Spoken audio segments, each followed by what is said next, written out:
दोस्तों आप सभी का स्वागत है हमारे study channel Rajendra Sharma tips में। आज मैं आपके लिए एक बहुत ही सेलेक्टेड और इम्पोर्टेंट टॉपिक 5 मिनट का लेकर आया हूं, जिसमें कुल 400 शब्द हैं और इसकी स्पीड है 80 शब्द प्रति मिनट।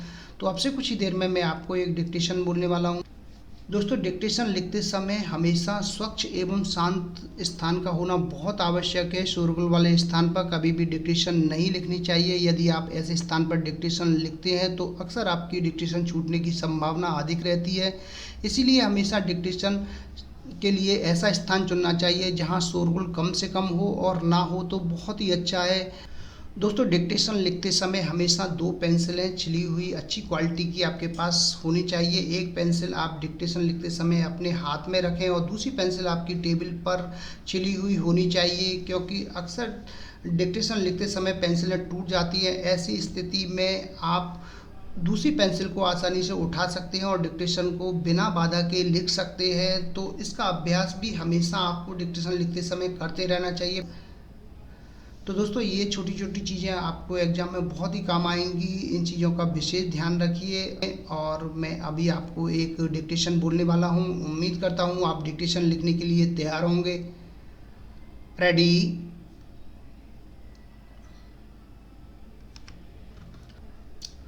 उपाध्यक्ष महोदय, कृषि उत्पादन का जो मुख्य स्रोत है खाद, बीज और पानी की जो अति आवश्यक व्यवस्था है, जब उस पर ही टैक्स लगाया जा रहा है तो मेरे मन में आता है कि कहीं कृषि मंत्री जी अपनी ही बात को अपने ही सिद्धांतों के द्वारा तो काट नहीं रहे हैं। मैं कहना चाहता हूँ कि हमारे देश में अभी भी 1/3 भूमि से ज़्यादा सिंचाई योग्य भूमि नहीं है।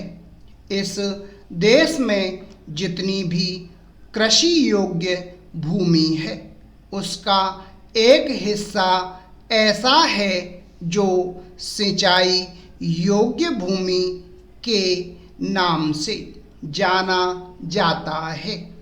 मेरी अपनी निजी राय के अनुसार अब समय आ गया है कि जब पिछले वर्ष की नीति पर फिर से विचार किया जाए और एक हद तक घाटे के बजट का सहारा लेकर ही सही आर्थिक एवं सामाजिक विकास योजनाओं की गति को बहुत ज़्यादा बढ़ा दिया जाए। इस मामले में मैं समझता हूँ कि तुरंत कार्यवाही होनी चाहिए, ताकि आज जनसाधारण में जो असंतोष उभर रहा है वह गलत दिशा में न जाने पाए। आज के राजनीतिक वातावरण की दृष्टि से भी मैं कहना चाहता हूँ कि विकास की गति को बढ़ाने की भी आवश्यकता बहुत जरूरी है। पैराग्राफ। उपसभापति महोदय, जैसा कि नए बजट के अंतर्गत कर नीति का संबंध है, अच्छा होता यदि पेट्रोल एवं डीजल जैसी वस्तुओं पर अतिरिक्त कर न लगाया जाता। मेरी समझ में इस प्रकार के करों से दूरी बनाना ही उचित है, परंतु संभावनाएं कुछ ऐसी लगती हैं कि प्रायः गरीबों पर करों का बोझ लादे बिना सरकार की गाड़ी आगे बढ़ ही नहीं सकती।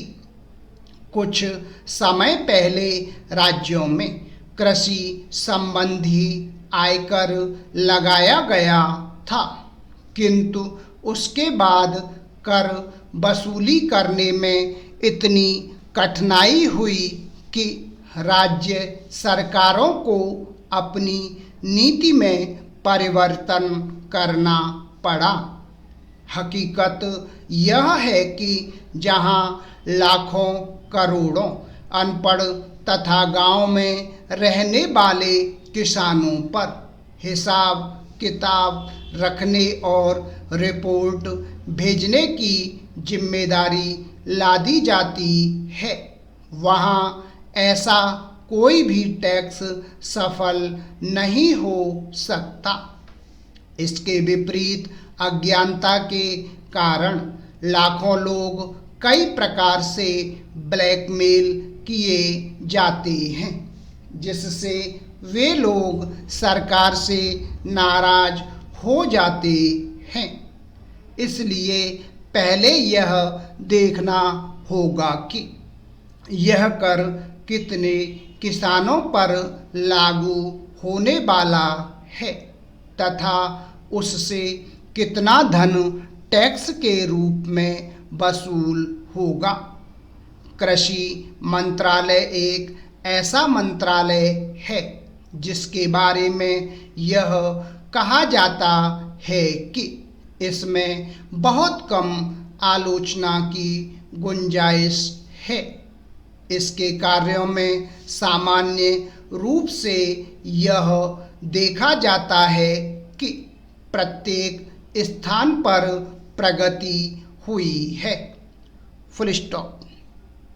तो दोस्तों ये थी हमारी 80 शब्द प्रति मिनट से 5 मिनट की डिक्टेशन। दोस्तों आपको हमारा वीडियो कैसा लगा, वीडियो के नीचे कमेंट बॉक्स में लिखकर जरूर भेजिएगा। एक नई वीडियो के साथ बहुत जल्दी फिर से हाजिर होंगे।